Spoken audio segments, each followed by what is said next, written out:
তারকেশ্বরের বাজারে তৃণমূল নেতাকে ডিম জুতো ছোড়া হলো। গেঞ্জি পরিয়ে খালি পায়ে ঘোরানো হলো এলাকায়। জনরোষে রীতিমতো নাস্তানাবুদ হলেন তৃণমূল নেতা।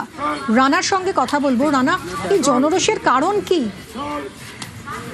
হ্যাঁ মিমি, দেখো, এই যে তারকেশ্বরের জহর কর সামান্য একটি চায়ের দোকান ছিল বছর 10 আগে তারকেশ্বর স্টেশন লাগোয়া এলাকায়। তৃণমূল ক্ষমতায় আসার পরই কিন্তু তার আস্তে আস্তে এই তৃণমূল নেতাদের সাথে তার ঘনিষ্ঠতা বাড়ে। সম্প্রতি তার 2021 সাল থেকে তার এই বিশাল প্রতিপত্তি হয়।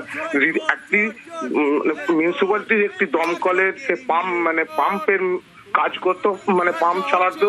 সেই নিয়ে কিন্তু তার যে প্রতিপত্তি হয়েছে তৃণমূল নেতাদের সংস্পর্শে থাকা, বিশেষ করে তারকেশ্বরের চেয়ারম্যান উত্তম কুণ্ডু বিধায়ক রামেন্দু সিংহ রায় ছত্রছায়ায় আসার পরে কিন্তু তার ওই এলাকায় রীতিমতো মস্তানি, গুন্ডানি, তোলাবাজি শুরু হয়। এই নিয়ে কিন্তু মানুষের মধ্যে একটা ক্ষোভ জন্মেছিল।